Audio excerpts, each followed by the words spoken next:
Bonjour et bienvenue sur autoplus.fr. Aujourd'hui, nous allons découvrir le tout premier modèle de la nouvelle gamme 100% électrique de Volkswagen. Il s'agit de l'ID.3. Volkswagen avait présenté pour la première fois ce modèle sous la forme d'un concept, c'était au Mondial de l'automobile en 2016 et aujourd'hui donc nous découvrons la version de série. Il s'agit en fait d'une compacte, du gabarit de la Golf, donc on peut dire que c'est la nouvelle Golf électrique à la limite, mais en fait il mesure 4,26 m et est un petit peu plus haut parce que justement avec le système électrique on est obligé de rehausser, un petit peu plus haut justement que la Golf, à 1,55 m, c'est à peu près 6 cm de plus. D'un point de vue du design, on peut constater qu'il y a des formes assez simples, tout en douceur, avec des optiques qui ne sont pas du tout torturées, mais qui ont la particularité d'être reliées ici par un petit bandeau lumineux. Et puis, fait notoire, on remarque que le logo Volkswagen a changé, il est plus simple, il est plus fin, et c'est un logo que l'on retrouvera notamment sur la future Golf 8.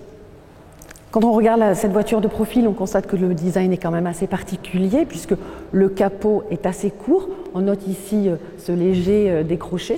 Le capot est assez court pour une bonne et simple raison, c'est que le moteur sera à l'arrière.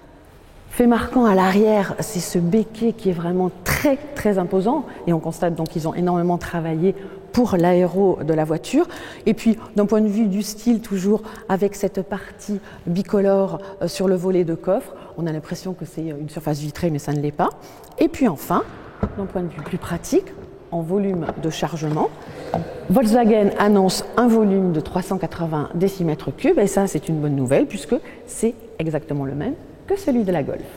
L'architecture intérieure est vraiment très étonnante parce qu'on a une planche de bord horizontale assez simple sur laquelle ont été juste greffés ici un écran de 10 pouces. On n'a aucun bouton dans cette partie-là.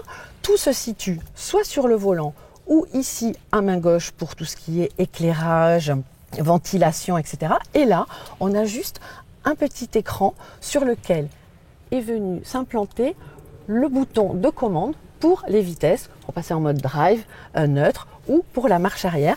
Ça fait vraiment voiture du futur et c'est assez sympa et c'est très original, du jamais vu.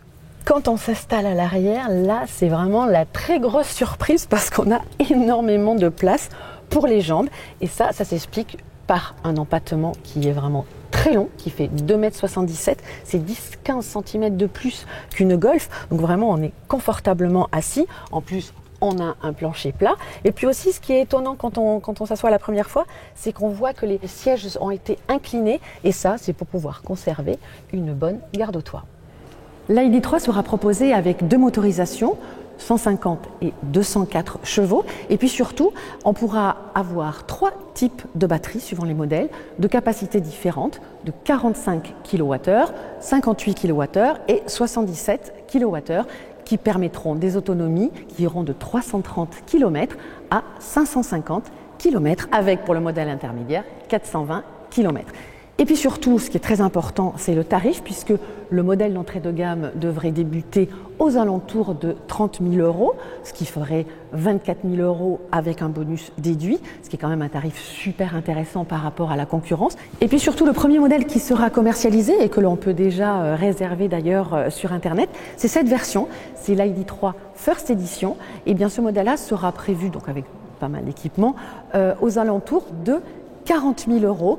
L'entrée en production se fera à la fin de cette année 2019. Les premières livraisons auront lieu au printemps 2020. Et puis surtout, vous pourrez les découvrir au Salon de Francfort.